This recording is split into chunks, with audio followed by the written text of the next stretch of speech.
In this video, I'm going to be doing the third episode of Teaching Around the World.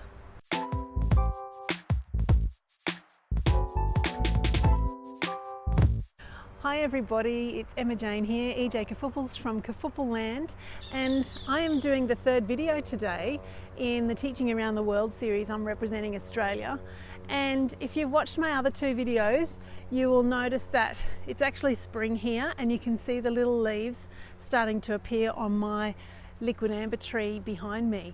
I've purposely decided to film outside and in front of this particular tree because I thought it'd be really cool to see the different seasons, because we do an episode every month, and yeah, you can see the leaves are starting to grow back, which is really cool. So I'm doing this series in collaboration with two fantastic teacher tubers, and they are Nicolas from A Happy Teacher True Story and Elisa from Emerging Educator. So please check out their videos. I will put the links to those underneath this one. And if you haven't seen my other two videos, the previous two episodes, then go ahead and have a look at those as well. I'll probably put one of them in a card here, and you'll be able to find the other one really easily as well. So I've got the questions on my iPad today. You want to hop down? Okay, so the October questions are as follows. There are 7 questions for today's episode. The type of food that students and teachers eat at our schools here in Australia are usually packed lunches from home. We also usually have a canteen where students can purchase and teachers can purchase meals if they wish. We don't have cafeteria things style. We don't have cafeterias. We just don't have them. I've seen cafeterias in movies and TV shows, and we just don't have those here. Yeah, families provide the food for their own children, and they provide the money if the child wants to purchase their food from the canteen or the tuck shop. So, number 2, what are students evaluated on? Well, we have outcomes here in New South Wales, and we have an Australian curriculum. I talked a little bit about that in my previous video.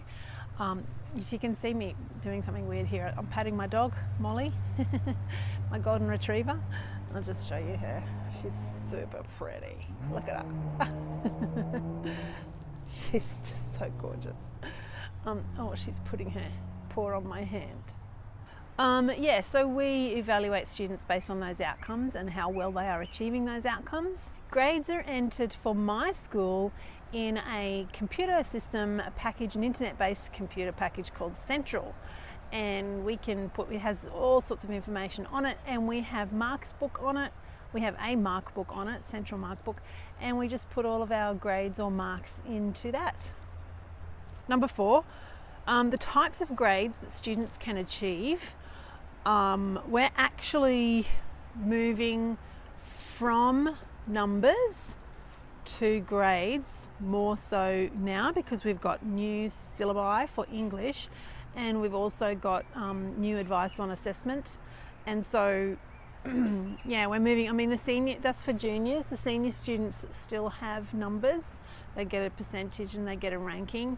On their semester reports, there is listed all of the outcomes for each particular subject, and then it's kind of like a grade, but it's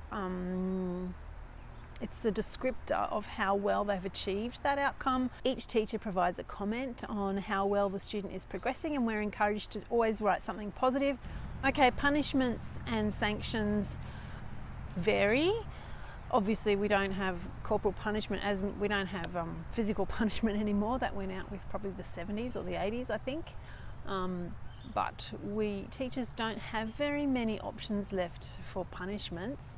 I try not to use punishments if possible. The only thing that I ever do is a detention, and I really try to minimise that anyway. I prefer to use positive reinforcement to get the behaviour that I want out of the students. And it really depends a little bit on your teaching style and what's accepted at your school and in your faculty as well. as to what's appropriate. And also, as you know, if you're a teacher, it also comes down to what's going to work for that individual child. So our school year is from January to December. I've explained this in my previous video, so have a look at that if you want more detail. But we have 4 terms. Each term is approximately 10 weeks in length. We have 2-week holidays in between each term, except for the end of the year. Over Christmas, we have a 5 to 6 week break then over our summer. Australian kids are really great. They're really cheeky, they're funny, they're fun-loving, they're good. Most of them are good kids, and they want to cooperate and they want to do the right thing. Of course, like anywhere, there's a small handful of students who are difficult and who need a little bit of extra TLC. But most kids, while they can be quite cheeky, they're very compliant mostly. I think that's partly because of our culture. We don't really like people to be too show-offy in Australian culture, and so the kids are quite laid back. That can be a problem. So that's episode 3 for Teaching Around the World. Please check out the other videos, which I'll link below. And my channel, if you're new here, I have lots of tips and strategies for teachers and for parents. I'm a high school English teacher, so if that's your area, I'd love for you to subscribe. Put your comments down below and tell me if your experience is different from mine. I'd love to hear about it. Apart from that, we'll see you in November, and we'll see how much those leaves have grown in between now and then. Okay, I think my dogs want to say goodbye to you. Here we go. Blazy. Hey, Blaze.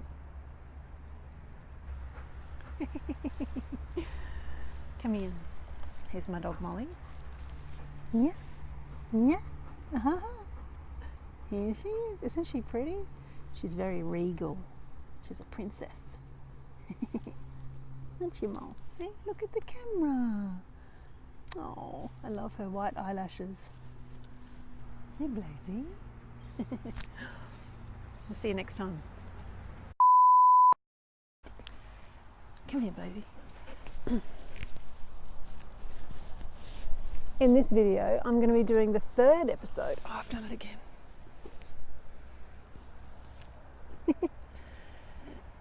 In this video, I'm going to be doing the 3rd episode of Teaching Around the World. He's covering up the mic. What do I do, Blazy?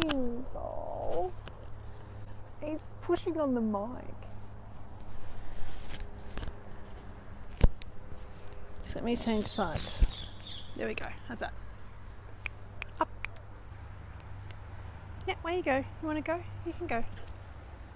Also a ranking for their course at the end of each semester.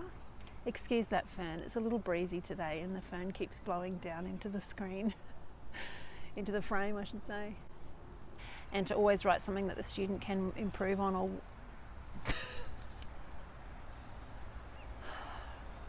we're always encouraged to write also something that the students can improve on for next time or work towards for next. Oh my goodness. Okay, don't look, I'm going to break the fern. Oh my goodness. Okay, this is the culprit here. I think my neighbour's going to mow. Yeah.